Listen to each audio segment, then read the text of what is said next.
안녕하십니까. 김영환 TV의 김영환입니다. 송국근의 혼술의 송국근입니다. 네, 영남일보 서울본부장. 이제 정확히 그다음에 또 우리 손동숙 의원입니다. 네, 반갑습니다.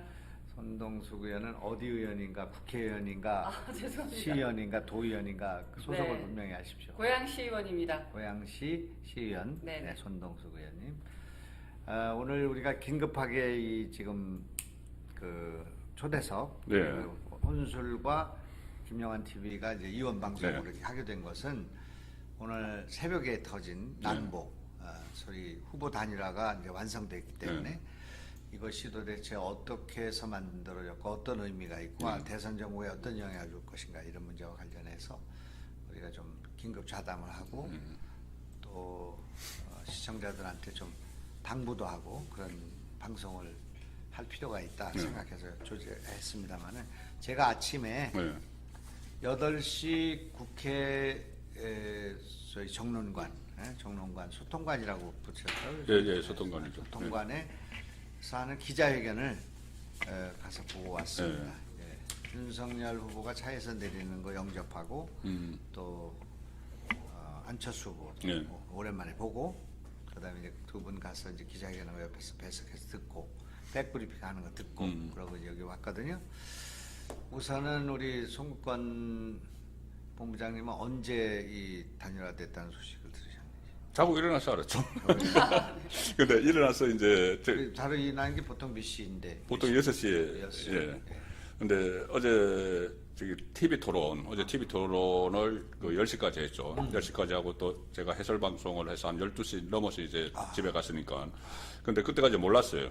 몰랐는데 아침에 이 소식을 듣고 나서 보니 어제 TV 토론이 다시 생각이 나는 거예요. TV 토론에서 보면 어제 안철수 후보가 이 가급적 이 어떤 정치 관련 이야기는 하지 않았습니다. 그 이재명에게도 그렇고 윤석열에게도 그렇고 정치 관련 이야기는 하지 않고 주로 본인의 전공 분야, 잘 아는 분야에 대해서 쭉 설명을 하고 국민에게 설명을 하고 뭐 어떤 뭐 복지 문제 어제 주제가 사회였으니까 거기에 집중을 하는 그런 모습을 보였거든요. 그래서 만약에 이 완주를 할 것 같으면은 본인의 마지막 TV 토론이니까는 본인의 존재감을 상당히 부각시키기 위해서 본인이 어차피 양극단을 배제를 하고 합리적인 중도를 표명을 하기 때문에 양쪽을 일제히 공격을 할 텐데 공격을 안 한 그 모습이 오늘 아침에 그 소식을 듣고 보니 그때 이미 결심을 했구나. 복선이 깔려 있었구나. 네, 복선이 깔려 있었구나. 그때는 아마 안철수는 단일화해야겠다 생각하고 들어간 것 같은데. 그 전에 제가 오늘 보니까는 어제 8시부터 했는데 9시에 그 장제원 그 이태규가 만났다니까 만나고 보고를 하고 갔겠죠. 보고를 하고 지침을 받고 가실 거니까 안철수 후보는 그 상황에서 끝나고 나서 또 윤석열과 해동도 할 가능성이 높다는 걸 다 알고 했던 것 같은데 저보다 잘 아시잖아요. 왜 저한테 물어보세요? 아니 지금 이제 백성들은 어떻게 생각하고 있었나? 제가 백성이 이렇게 생각합니다. 그렇지. 백성들은 그러고 이제 우리는 또 거기서 간신들은 또 거기서 움직였기 때문에 우리 저 손동숙 앵커는 언제 들으셨나요? 저도 새벽에 들었고요. 어제 저희 후보 유세 사회자들이 그 KBS 앞에서 3차 토론회 응원전을 했어요. 그리고 다 그때 끝나고 소리가 안 들리던데 손동숙 앵커 소리 막 그게 안 들리던데. 그게 저의 목소리 중에 그래요? 하나였습니다. 아유. 너무나 이 야외라서 다 같이 해야지 들릴 수밖에 없습니다. 어저께 10시 반에 끝나고 나오실 때까지 저희들이 대기하고 있었어요. 혹시 또 나오셨는데 썰렁하면 안 되잖아요. 근데 제가 기다리면서 대형 스크린으로 이제 토론회 하시는 걸 봤는데 저는 그 스포일러라고 하나요? 그 안철수 후보하고 우리 윤석열 후보하고 그 넥타이가 색깔이 같은 빨간색. 바뀌었잖아요. 같은 빨간색. 그래서 저를 딱 보는 순간 좋은 소식이 오겠다. 그래서 그런- 국민의힘 색깔이잖아요. 네, 같은 빨간색. 암시를 받았습니다. 아니나 다를까 새벽에 좋은 역시 소식이었습니다. 섬세하게 단일화 관찰을 되고 나니까 그때 저기 있네, 넥타이가 빨간색이었다 그렇게 얘기하더라고요. 네, 난 그런 걸 유심히 안 받고 그러니까 제가 어제 방송을 헛발질을 했는데 내가 여기 유심히 보니까 안철수가 그 이재명 질문에 대해서는 조금 우호적이고 좀 그 윤석열에 대해서는 좀 냉소적이고 그래서 조금 약간 이중대 같은 냄새가 난다. 그래서 지금 우리 지지자들이 안철수 지지가 빠져서 지금 우리한테 오고 있다. 이렇게 방송을 했단 말이에요. 근데 그게 헛발질이잖아요, 지금 보면.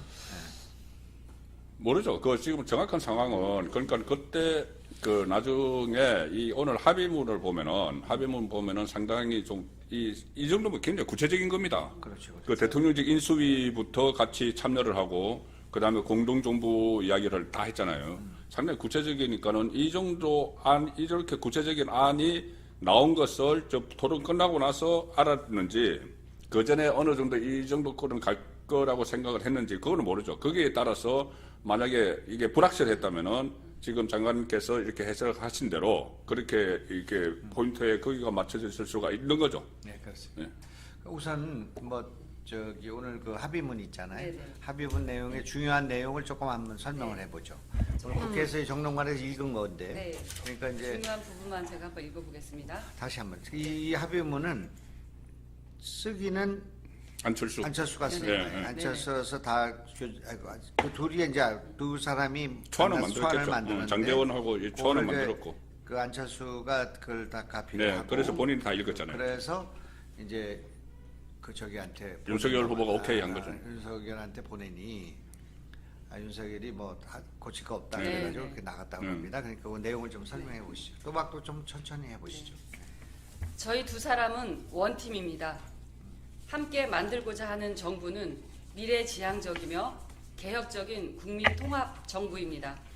4차 산업혁명을 선도하는 과학기술 중심 국가를 만들고 공정과 상식이 살아 숨쉬는 정의로운 사회로 새로운 대한민국의 문을 활짝 여는 정부가 될 것입니다. 첫째, 국민통합정부는 미래정부입니다. 둘째, 국민통합정부는 개혁정부입니다. 셋째, 국민통합정부는 실용정부입니다. 넷째, 국민통합정부는 방역정부입니다. 코로나19 위기와 잘못된 방역 정책과 함께 침체된 내수 경기 진작을 통한 위기 극복에 힘을 모을 것입니다. 다섯째, 국민통합정부는 통합정부입니다. 국정 운영을 함께해 나가겠습니다. 정권 교체를 바라는 국민의 마음을 담아 힘을 합친 것입니다. 바로 국민에 의한 국민을 위한 단일화인 것입니다. 그런 내용으로 되어 있는 거죠? 네네. 우선 제일 중요한 거는 통합정부라는 말을 확실히 박아놓은 거예요. 그렇죠. 그러니까 예. 이제 안철수, 윤석열 정부다. 그러니까 윤석열 정부만이 아니라 안철수, 윤석열 또는 네. 국민의힘, 국민의당의 정부다. 이렇게 통합정부. 물론 그거 말고도 더 많은 부분을 네. 통합해야 되겠습니다만 그걸 분명히 했고요. 그다음에 이것이 이제 통합정부라는 거, 개혁정부라는 거, 미래정부라는 거, 또 실용정부라는 거, 또 방역정부라는 거, 뭐 이런 등등의 개념 규정을 뭐 간단하지만 그렇게 해서 그걸 설명을 붙인 그런 글이라고 볼 수 있습니다. 그래서 그 뒤에 이제 백브리핑이 있었어요. 그거 나와가지고 네. 뭐 기자들 뭐 여러 가지 물어봅니다. 그런데 이제 중요한 것은 그 인수위 그리고 이제 본인이 그 동안에 국회의원도 하고 뭐 여러 가지 정치 활동을 했지만 정당을 했지만 행정 능력을 갖추지 네. 못했다. 그래서 그러니까 그 말만 들으면 행정을 하고 싶다 그런 얘기예요. 국무총리 네. 바로 이야기가 나오죠. 네, 네. 국무총리도 될 수 있고 뭐 장관도 될 수 있고 네. 하겠습니다만 그런 거가 하나 이제 보였고 또 하나는 당을 개혁해야 된다는 네. 거. 그러니까 국민의 힘을 중도 또 실용적인 정당으로 바꿔줘야 네. 된다. 그러니까 지금 같은 정당을 가지고는 대중정당, 국민정당이 하기 어렵지 않는가 그렇게 이제 얘기를 했죠.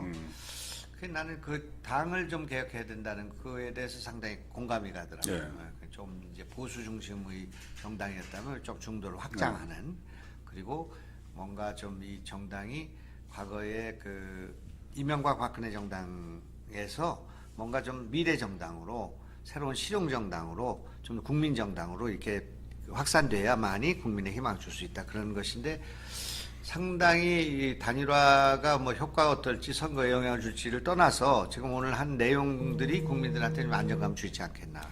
이거는 물론 이 단일화가 선거를 위한 단일화지만은 선거 승리를 위한 단일화지만은 오늘 보면 방점이 선거 이후에 찍혀 있어요. 네. 선거 이렇게 단일화를 하면은 보수와 중도 세력이 합치면은 정권 교체는 이제 확실하다고 보는 거죠. 확실하다고 보고 그러면 국민들에게 그 이후에 어떻게 할 것이냐 이 문제인데 상당히 오늘 합의문 중에서 제가 눈여겨본 것은 이겁니다. 이 인수위원회 구성부터 공동정부 구성까지 함께 협의하고 그래. 또 특히 이 모든 인사, 그러니까는 새 정부 인사는 정파에 구애받지 않고 정치권에 몸담지 않은 인사들까지 그 전문가, 도덕성, 실력 겸비한 이 이야기가 2차 TV 토론에서 나왔어요. 2차 TV 토론 때 윤석열 후보가 안철수 후보에게 안철수 후보가 윤석열 후보에게 질문을 한 거죠.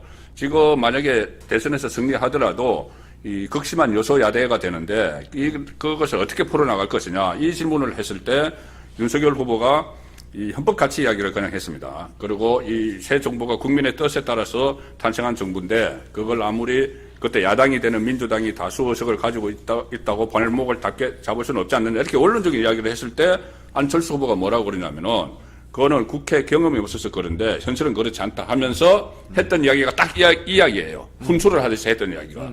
그러니까는 우리 편 너 편 가리지 말고 정치권에 있는 여야 모두 그리고 외부에 있는 전문가들을 같이 해서 정부를 구성을 하면은 지금 거대 야당이 되는 민주당이 거기에 대해서 태클을 걸 명분이 없지 않느냐. 그 이야기를 그때 안철수가 했거든요. 2차 TV 토론 때 그 이야기를 마치 윤석열에게 권유하듯이 그렇게 이야기를 했어요. 그런데 이게 이제 합의문에 들어갔기 때문에 안철수 후보에게는 이게 단일화를 하는 큰 명분이 되는 거죠. 정권 교체 이후에 어떻게 하겠다. 그리고 당을 개혁하겠다. 그것도 마찬가지로 지금까지와 다른 여당의 모습을 보이겠다. 그리고 지금까지와 다른 새 정부의 모습을 보이겠다. 이것을 명분으로 했기 때문에 지금 대선도 그렇지만 대선 이후에 방점이 찍힌 그런 합의문이다. 이렇게 보는 거죠. 제가 이 단일화를 거의 6개월, 마크했어. 7년 동안 계속 단일화를 해야 된다는 주장, 왜 해야 되는가, 단일화의 의미가 뭔가 등등 여기 지금 제가 보이는 거 이게 다 지금 안철수한테 보낸 글입니다. 아, 예. 계속 이 파란 거가 다. 나중에는 제발 좀 한번 보자부터 시작해서 예. 계속 찬밥. 예? 네. 이렇게 하면서 끊임없이 내가 이게 주장을 했어요. 네, 물론 윤석열한테도 똑같은 네. 건데. 정권 교체 필요성이네요. 계속. 정권 교체 필요성이고 이건 당신이 여태까지 얘기한 거 약속 지켜야 된다. 만나자. 이 인생의 지금 제일 중요한 순간이다. 어제는 어떻게 했냐면 안 후보 인생의 가장 중요한 날입니다. 사감을 버리고 대의를 생각하실 빕니다. 읽으셨잖아요. 전부 다 읽었네요. 그래 다 읽은 거죠. 또 보시고 결심하셨을까요? 그러니까 네. 이제 했는데 오늘 처음 봤어요. 이제 이렇게 봐요. 내가 전화 안 받으니까 바이버 전화를 막 때렸어. 급하니까 이러면 죽으니까 안철수 죽고 우리 정씨도 죽고 다 죽으니까 난 지난 10년이 날아가는 거예요. 그래서 이제 그렇게 했는데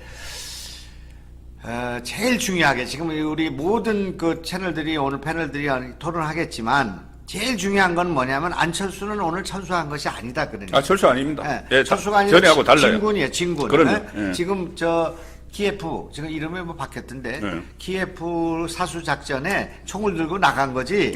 거기서 도피해갖고 지금 폴란드 국경 넘은 게 아니에요. 지금 안철수는 지금 인수위로 들어간 거고 대선 중심에 들어간 거고 다만 후보만 사퇴한 것뿐이지 실제로는 이제 정치로 들어간 거고 정당으로 들어간 거기 때문에. 이번만은 안철수가 사퇴가 아니고 철수가 아니다. 과거에 문재인하고 하고 나서 집에 갔잖아. 그렇죠. 그다음에 박원순하고도 집에 가야 돼. 오세훈하고도 거의 그렇게 됐는데 이거는 집에 가는 게 아니라 정부 청사로 가거나 당사로 가거나 그런 거잖아요. 그러니까 안철수의 이번엔 철수가 아니다. 그런 면에서 여태까지 철수하고는 전혀 다른 것이고 책임감 있는 또 일을 하기 위한 선택이다. 그렇게 보면 좋을 것 같아요. 이제 그런 얘기가 되겠고. 또 하나는 어제는 그러니까 27일 날 결렬되고 났는데 어제 그저께 중에 제일 날 괴롭힌 거는 윤석열 진영의 인재 단일화 그만하자예요. 그 이야기 했었죠. 왜냐면 단일화를 안 하니까 지지율이 올라가 버렸어. 지지율이 올라갔고 어떤 지표를 보면은 그동안 안철수를 지지하던 유권자들이 윤석열 쪽으로 이동하는 그런 것이 나타났기 때문에 지금 그때 이 투표에 의한 단일화, 무슨 유권자에 의한 단일화 이런 것이 본격적으로 논의가 됐었죠. 논의가 됐고 오히려 이렇게 하면은 단일화 과정에서 결렬된 책임이 안철수에게 지금 많이 돌아가는 상황이잖아요. 부인 김미경 교수 이야기도 나오고 막 했기 때문에 오히려 보수가 더 결집을 한다. 그리고 이 진보는 또 분열을 할 수 있다. 이렇게 그런 분석들이 나왔는데 일종의 그것을 좀 희망시킨 기대시킨 분석이었거든요. 그래. 실제로 그렇게 될 가능성과 안 될 가능성이 거의 뭐 절반인 이런 상황에서 희망시킨 관측이 나왔었는데 이것은 희망을 배제하고도 충분히 이 긍정적인 효과를 낼 수 있는 그런 결론이 나온 거죠. 그 이제 뭐 그럴 리는 없겠습니다만은 단일화 역풍이 있을 수 있어요.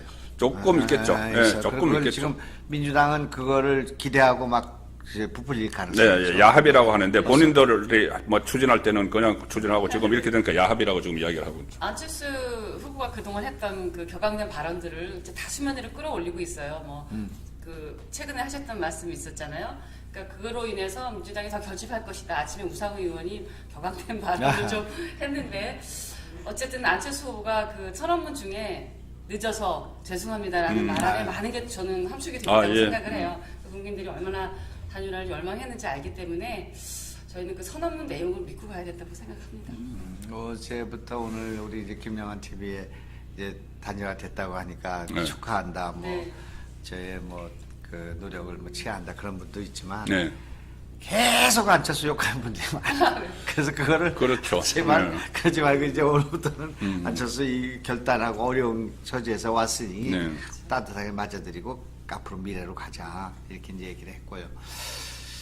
제일 이 단일화와 관련해서 제가 좀 그 논리를 제공한 건 아까 얘기한 안철수는 철수가 아니다. 그 네, 논리 네, 하나 네. 있었고 두 번째 논리는 이 단일화는 대선 승리를 위한 전략일 뿐만 아니라 네. 대선 승리 이후에 네, 예. 그 윤석열 정부 또 윤석열 대통령으로 해서 절대적으로 필요한 것이다. 네. 아주 극단적으로 난 이런 표현을 썼는데 이게 맞는지 모르겠는데 우리나라 역사상 집권하자마자 내임덕이 오는 첫 번째 정권이 그렇게 될 겁니다. 네. 그럴 가능성이 있잖아요. 네. 그러니까 총리 하나를 인준 못하고 그야말로 180석 앞에서 이게 그냥 지금 찍는 사람들 그걸 불안해할 거예요. 네. 이제 그런 지금 상황에 처해 있고 소위 반기획 세력들이 포진돼 있는 가운데 윤석열 하나만 덩그마니 지금 대통령 되는 상황이 올 수가 있어요. 이제 그럴 때 안철수가 야당에 서서 툭툭 저 도덕성이나 뭐 미숙함이나 이런 걸 던지는 거와 안철수가 그걸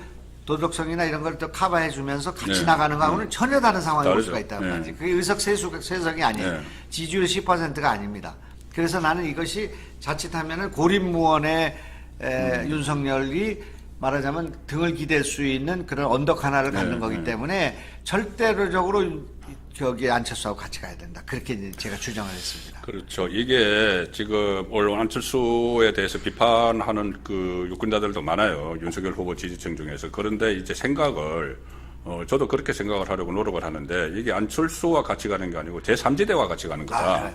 이게 1지대, 2지대가 있으면은 저희 대선이 끝나면 1지대는 윤석열 쪽이 되죠. 국민의힘 되고 2지대는 민주당이 될 텐데 3지대가 1지대에 합해지면은 3지대가 같이 가면 이것은 상징적으로 중도가 같이 가는 거거든요. 그러면은 2지대가 고립될 수가 있어요. 고립되면은 물론 의석수는 뭐 180대 뭐 100 이렇게 돼 있지만 이게 상징적으로 3지대와 같이 가는 정부를 이 2지대에서 무작정 막 반대하고 태클을 걸 수는 없거든요. 그리고 이것을 좀 더 발전을 시키면은 정계 개편으로도 가는 그 길목이 될 수가 있는 거죠. 안철수 후보는 어차피 민주당 세력과도 정치를 해봤고 중도를 해서 38시기나 얻은 그런 저력도 있었으니까 이 명분이 되는 거예요. 정계 개편을 하면서 민주당 쪽에서 이 전국 안정을 위해서 나라를 위해서 이쪽으로 넘어와서 같이 그 정치 질서를 재편시키는 그런 명분이 되는 그런 의미에서 안철수를 상당히 반길 수는 있다. 안철수 개인이 아니고 그런 생각은 들죠. 내가 손동수 의원이 뭐 전공하시는지 모르겠는데 주울의 법칙이라는 거 알아요? 주울의 법칙이라는 거 있어요. 전기의 주울의 법칙. 주울. 아, 줄? 주울의 법칙. 이름 들어봤죠? 한번 들어본 것 같아요. 물리시간에. 프레밍의 오른손 법칙. 아, 예, 그거는 들어봤어요. 파라데이의 왼손 법칙이니 오른손 법칙. 이과시니까. 모르잖아요. 그게 모르죠. 네, 어렵습니다. 지금 우리나라 수돗물에 네. 박테리아 또는 세균이 있을까요, 없을까요? 우리나라 수돗물에 덕수거려서 그거 마시지 않잖아요. 네. 수돗물에 그런 세균이 있어요. 네. 있어도 그 그 양이 작으면 문제가 되질 않아. 거기에 기준치가 있어요. 허용 기준치가 허용치가 있어. 있어요. 그래서 우리나라 수돗물이 안전하다고 해서 먹으라고 하는 거예요. 그런데 제가 국회에 가서 입법을 하고 토론을 하고 상임위에서 올라온 문제들을 보면 우리나라에서 제기되는 문제들 가운데 지금 현재 제일 심각하게 제기되는 게 코로나 아니에요? 네. 네, 코로나예요. 그다음에 코로나 있기 전에 뭐가 있냐 미세먼지 같은 게 있어서 엄청 사람들한테 지금 하는 거예요. 그다음에 뭐 구제역이 있잖아. AI라는 게 그 4차 혁명 AI가 아니라 네. 그 조류독감. 네, 조류독감. 뭐 그 있지. 그다음에 그 돼지 뭐 열병 같은 거 뭐 네네. 있잖아요. 그거부터 있지. 원자력 안전 그 문제 있지. 기후 변화 있지. 무슨 뭐 요즘에 벌이 없어져 가지고 지금 뭐 개화가 안 되는 문제 있지. 네. 뭐 농업 생산에 뭐 문제 있지. 산림 문제가 있지. 녹화 있지. 제일 좀 크게 와 있는 건 탄소 중립 문제예요. 그다음에 수소 에너지 문제 있지.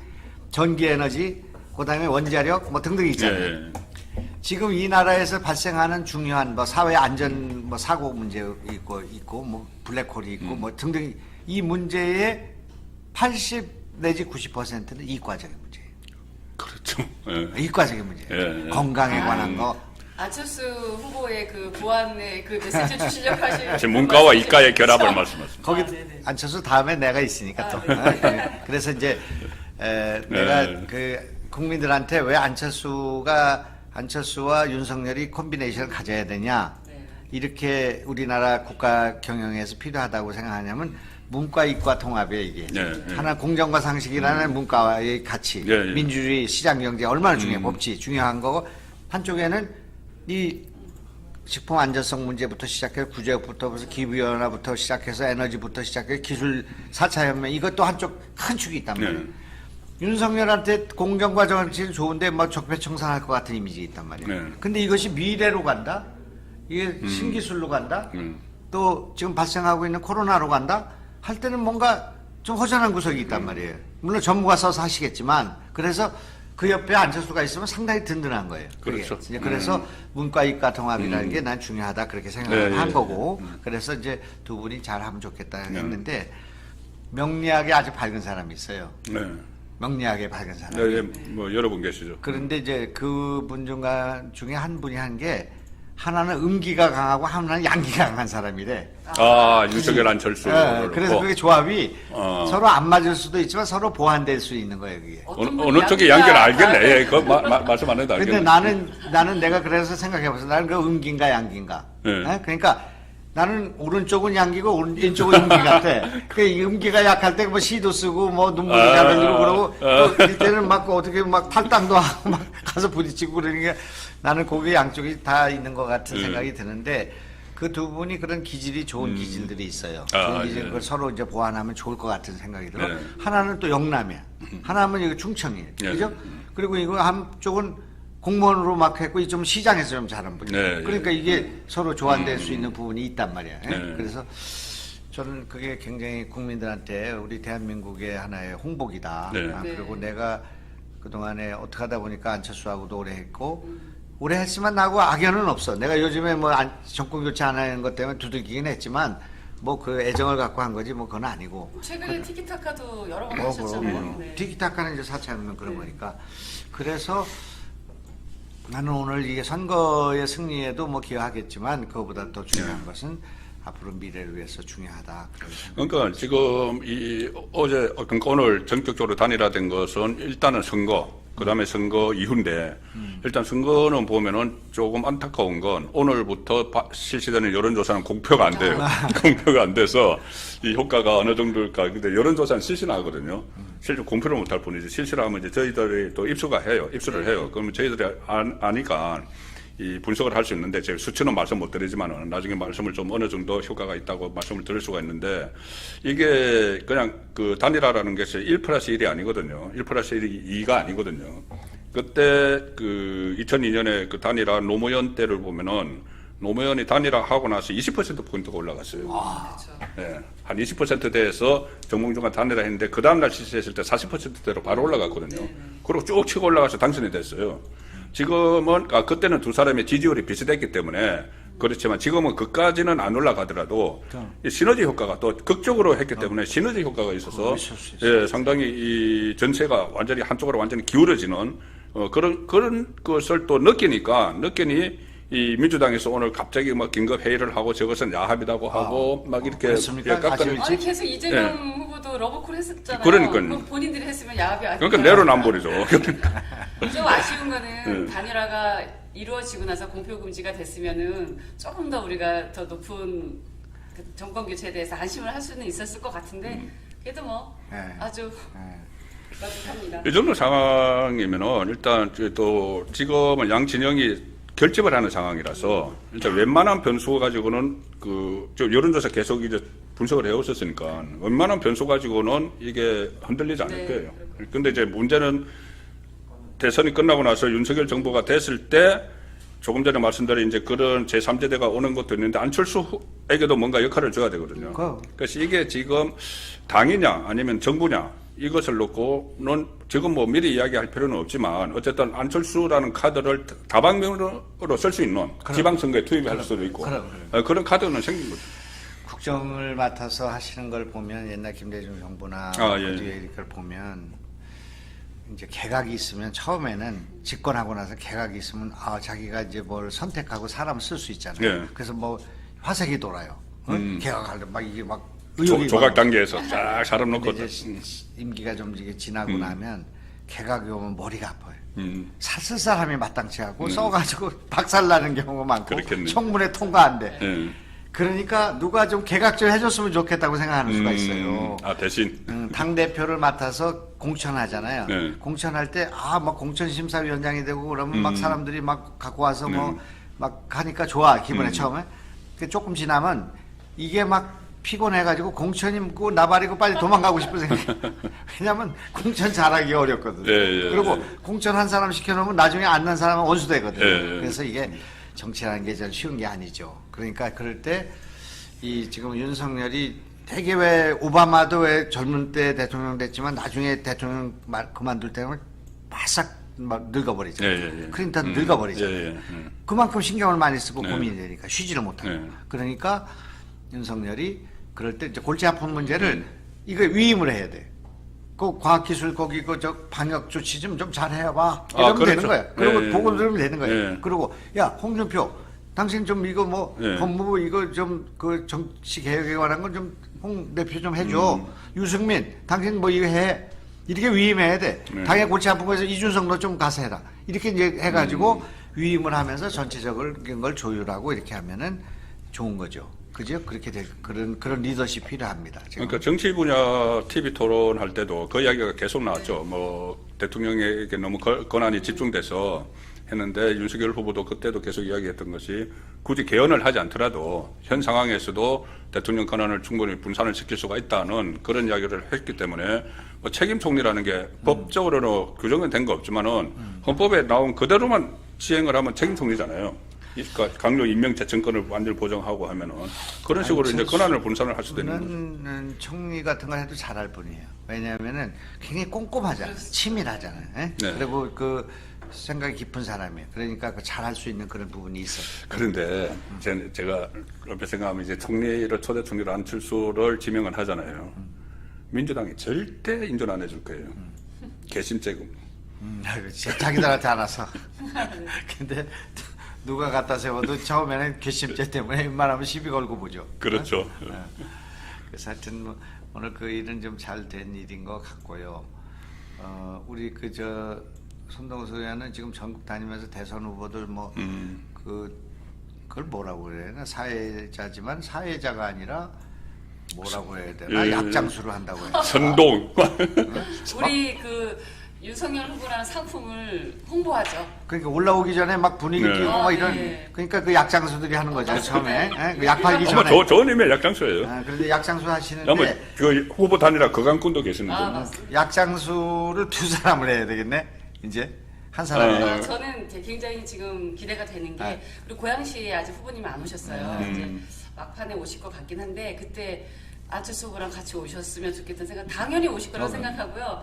그때 제가 사회를 보겠습니다. 열심히 두 분을 호명을 해서 두 손 맞잡고 또 대선 승리에 기여하는 걸로 꼭 그렇죠. 보고 싶습니다. 그렇죠. 네. 아주 잘 그 모양이 좋을 것 같아요. 근데 이제 이렇게 봐야 될 것 같아요. 지금 이제 안철수하고 단일화되면 안철수 표가 얼마 오고 뭐 지지율이 올라가냐 이게 아니고 네.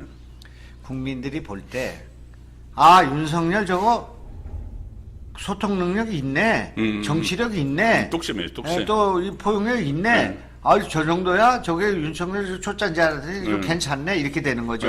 그래서 대인배라는 댓글 굉장히 많았어요. 대인배? 대인배는 원래 그 저 어퍼컷 할 때도 보면 배가 좀 많이 나와요. 뱃살이 이렇게 출렁이실 때 굉장히 귀엽습니다. 어퍼컷 하실 때요. 그래서 마침 어제 TV 토론에서 완전히 히트를 쳤거든요. 막판 20분 동안 막 밀어붙이는 거. 그렇지. 예, 이재명 후보를 막 밀어붙이는 거 히트를 쳐가지고 어제 그거 본 사람들은 정말 시원하다. 어퍼컷이었죠 그게. 예, 완전히 진짜 어퍼컷을 막 3번 연속 날렸어요. 3번 연속. 하나는 그 뭐 대장동, 또 하나는 뭐 정치보복 문제, 또 하나는 살인범 조카 변호, 이 3가지를 연속으로 날렸거든요. 그래서 상당히 그 윤석열 다시 봐야 되겠다. 마지막 TV 토론에서 진짜 대미를 장식했는데 거기서 끝난 게 아니고 후속편이 있었던 거죠. 그 토론 끝나고 나서 또 있었어요?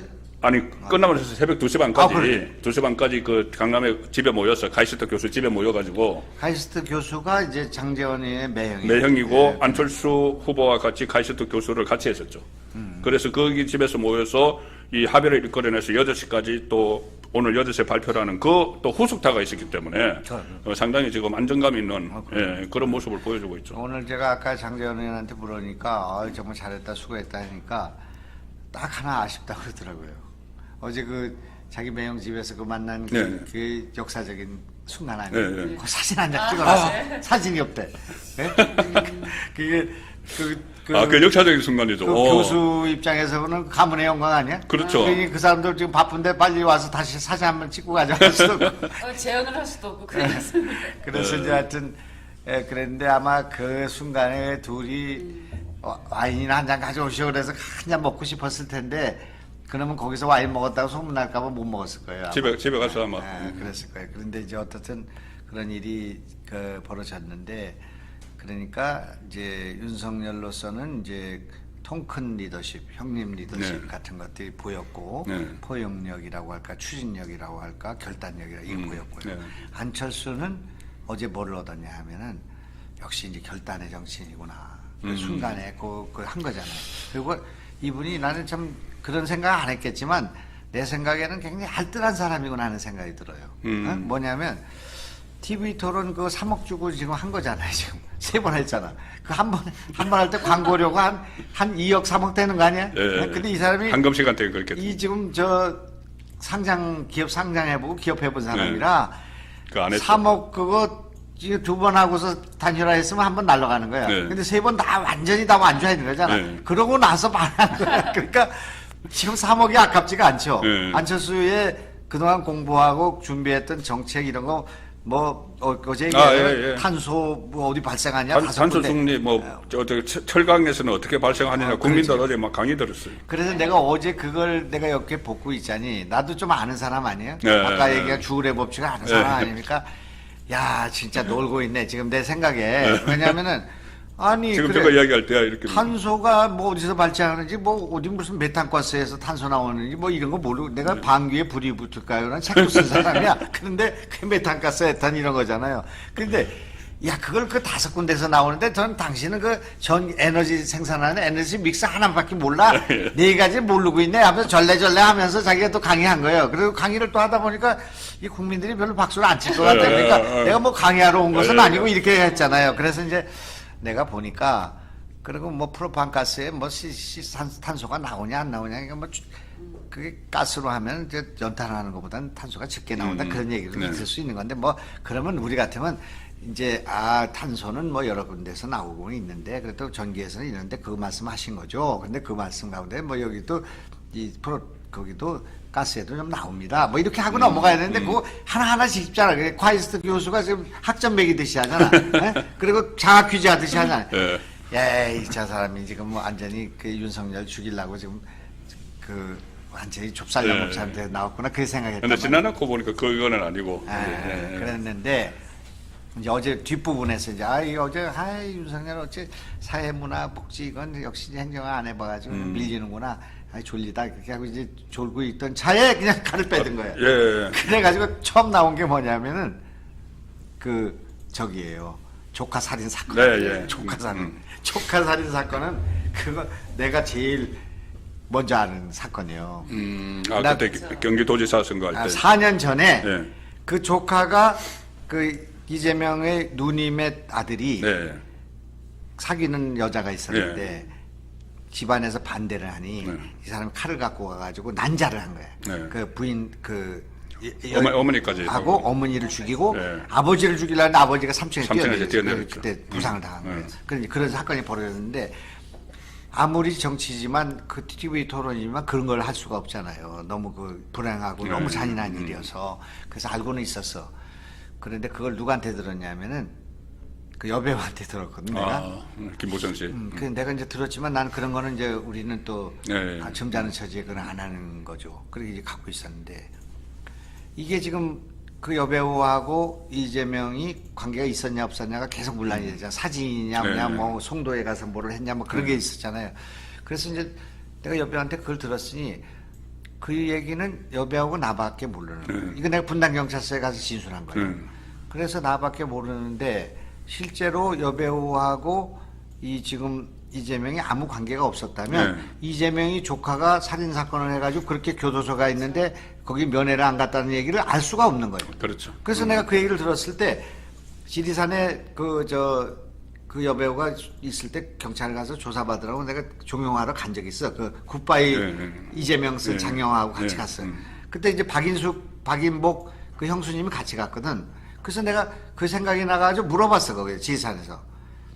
그 조카가 그 살인 사건을 해가지고 칼로 찔러 죽인 사건이 있다는데 그게 사실이요? 이렇게 물어봤어요. 네. 그 형수한테. 네. 그 집안이니까. 네. 그랬더니 박인복 형수가 깜짝 놀라는 거예요. 어떻게 알았냐 이거를. 자기들이 그렇게 시동생하고 싸워도 집안에 그런 일이기 때문에 부끄러운 일이기 때문에 얘기를 안 하고 전혀 나간 적이 없었대요. 근데 그거 어떻게 알았냐 이거야. 그거를 여배우가 알고 있었다는 것은 여배우하고 이재명이 각별한 사이였다는 걸 말하는 거잖아요. 그래서 내가 저 분당경찰서에 갔을 때 여배우 문제는 이걸 내가 이런 얘기를 들은 걸 그게 뭐 어디에서 혹이 있는지 뭐 점이 있는지 이거하고는 좀 다른 문제지만 그래도 정황 증거는 되는 거 아니에요? 그렇죠. 이제 그렇게 한 일이에요. 그런데 어제 그걸 느닷없이 그걸 들고 나오는 거예요. 사람들은 알고는 있었는데 잊어먹었거든 지금. 그 칼로 찔러 죽이고 막 그런 거. 거기에 그걸 그 뭐라고 했습니까? 그러니까 무슨 그 뭐라고 변론을 했다고요? 뭐 심신미약. 심신미약으로 한 것이 어떻게 된 거냐 이렇게 치고 나갔잖아. 예. 그래서 이제 그것도 좋았어. 그래서 그러니까 그건 어차피 사과를 하더라고요. 예. 사과를 사과 안 할 수가 하고. 없죠. 그런데 그게 여성 문제하고 무슨 관계야? 이거 지금 말이 안 되는 사과만 했어야 되는 일인데 그렇게 이제 됐어. 그 다음에 이제 내가 이렇게 말 많았네. 우리 딸들한테 혼나는데 살람 불러내고 지 혼자 떠든다고. 아유. 근데 그러니까 세 가지 중에서 하나만 말씀하셨잖아요. 근데 그것도 그 심신미약 이것도 윤석열 후보가 꺼내서 이거를 뭐와 연결시키냐면은 휴머니즘 사진 좀 셋이 나오는 사진. 페미니즘하고 연결을 시켰어요. 아, 그렇지. 예, 페미니즘하고 연결시켜가지고 이렇게 그 흉악범을 심신미약이라고 이렇게 변론한 사람이 무슨 자격으로 페미니즘을 이야기하느냐 그렇지. 이렇게 연결을 시켰어요. 저 사진의 가운데가 박인복 형수. 아 예. 이쪽에 이제 굿바이 예예 장영하 장영하 변호사. 네, 아유, 장관님 제가 이제- 젊으시네요. 저 때는 젊은 게 아니라 이 4년 색깔이 지금 다르. 지금하고 많이 젊으십니다. 그래요? 내가 지금이 더 젊어진 것 같은데. 그래서 이제 그런 일이 있었는데. 예.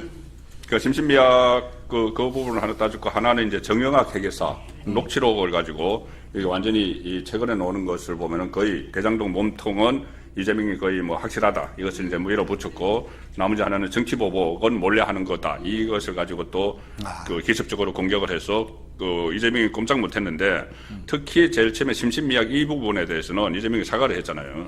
사과를 했는데 이거는 그 어제 정확하게 이야기를 한 게 그 윤석열 후보가 두 건을 이야기를 했어요. 한 건은 본인의 조카고 그때 조카께 나왔을 때 이재명이 그 다음 게 또 있죠. 예, 이재명이 뭐라고 그때 해명을 했냐면은 집안에 변호사가 나뿐이고 어려운 처지에 했으니까 내가 어쩔 수 없이 했다 이렇게 했거든요. 그런데 그 다음에 전혀 관계없는 비슷한 사건을 변호를 한 게 나왔어요. 그렇죠. 예, 그렇게 했어. 나오니까 그게 나오니까는 이재명의 해명이 어떻게 바뀌었냐면은 그 전에는 이제 조카라서 어쩔 수 없이 했는데 변호사는 그런 거 다 해야 된다 이렇게 또 바뀌었어요. 맞아요.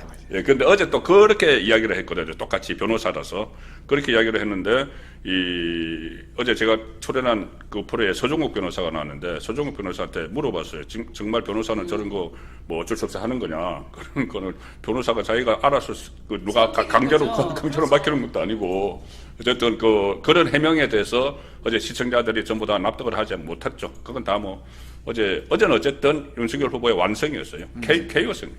이재명 후보는 몰래 전문인 것 같아요.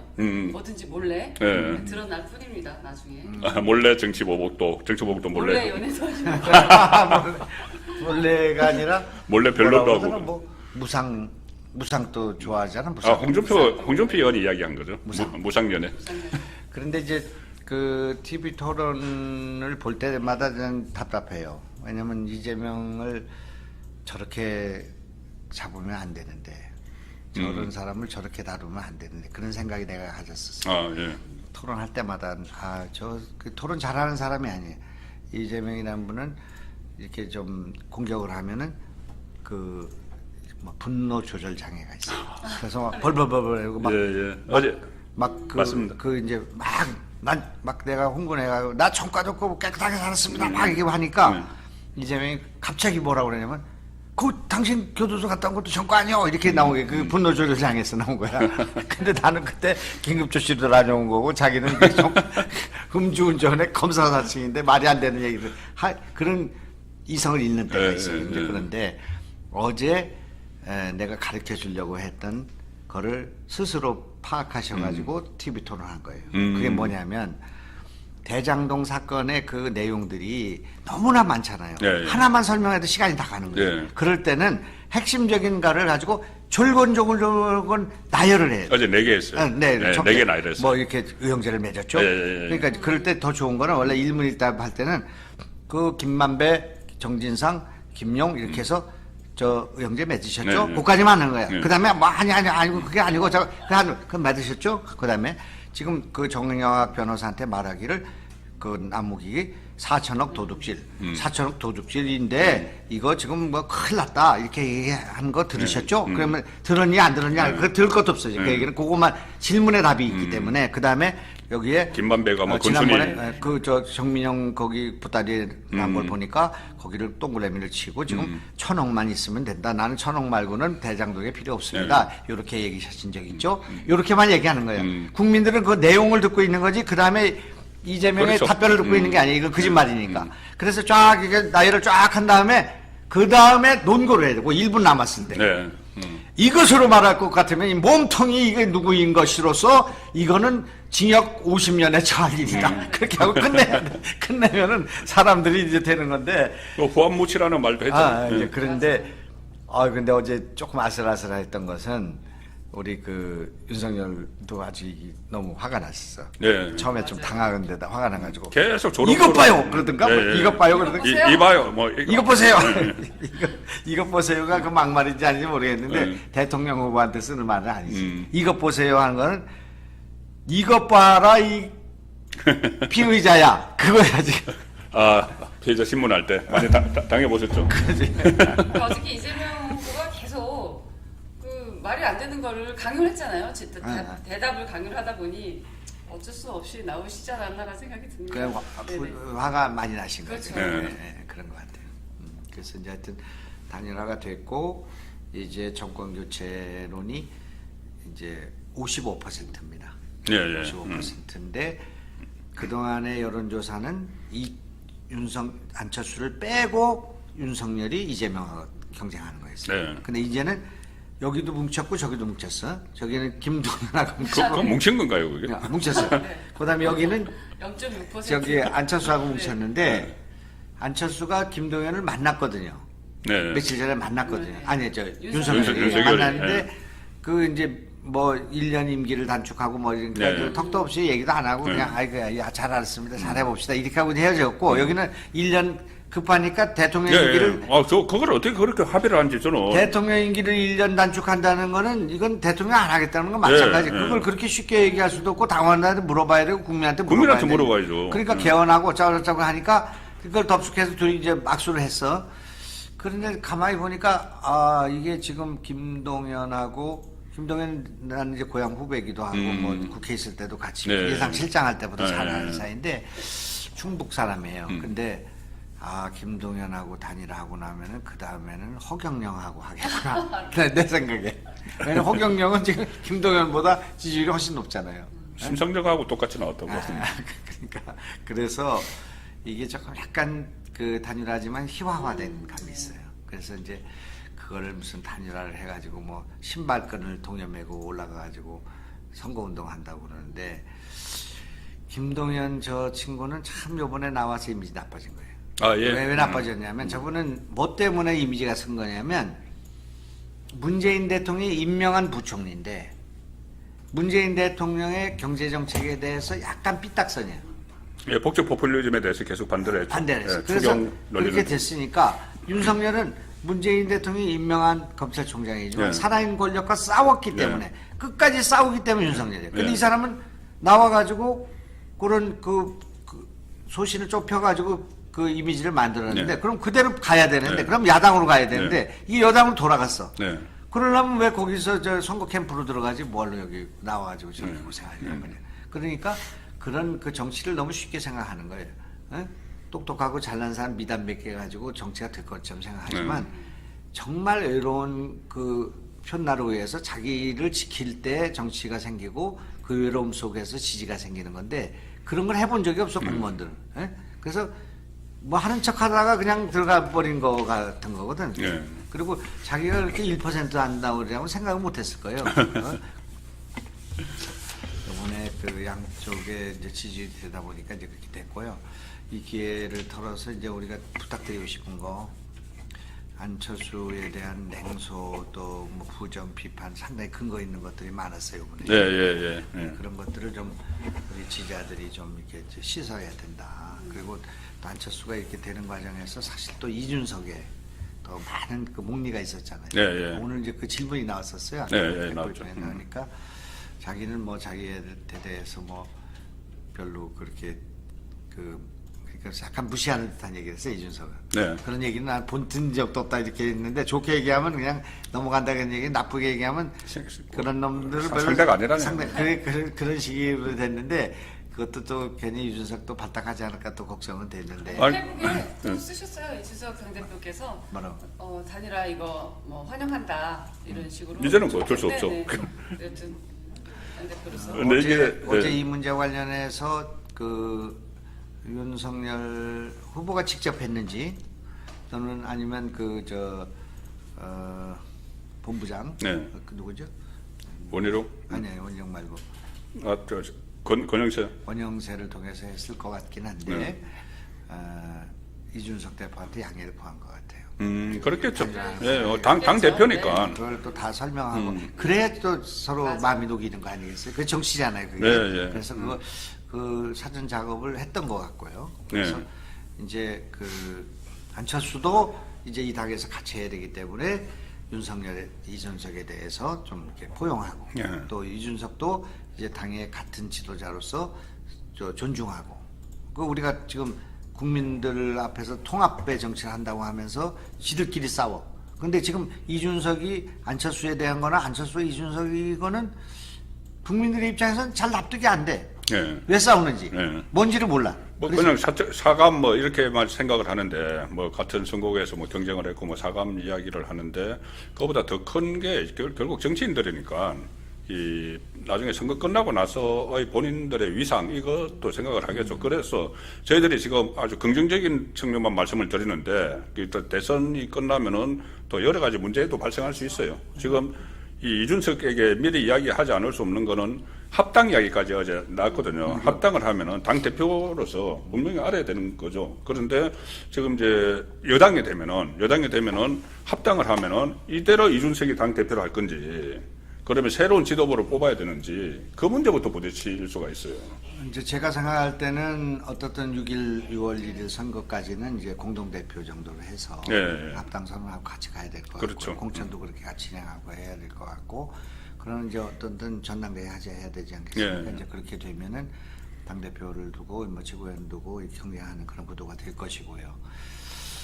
그리고 이제 그 안 대표가 뭐 내각이야 뭐 언제든지 갈 수 있는 거니까 그거보다는 당을 정비하고 개혁하는 일에 관심을 가질 것 같아요. 또 지방자치 선거도 있고 네. 그렇게 된다면 그걸 이제 중도 확장 내지는 실용주의적인 정당으로 국민정당으로 바꿔야 되는 그런 주장을 하고 네. 있잖아요.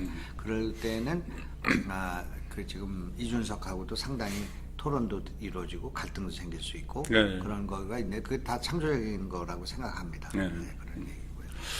지금 이제 내일부터 이제 사전 투표가 시작되잖아요. 네, 예. 거기 이제 4번 찍는 사람이 없도록 이제 투표장 가면은 옆에 이렇게 입간판을 세워줘. 현수막을 세워서 그 내일은 가면은 기호 4번 안철수 후보 사퇴 이렇게 나올 거예요. 그렇죠. 세워놓죠. 그렇죠. 투표 용지에는 그대로 있거든요. 그렇죠. 그대로 있는데 저기 이제 사퇴라고 없으니까 혹시라도 모르고 저기 찍을 수도 있는데 그 옆에서 안내판이 서 있기 때문에 그렇죠. 그 최소화될 수가 있습니다. 아직도 사전 투표에 대해서 좀 걱정하시는 분들이 많으신데요.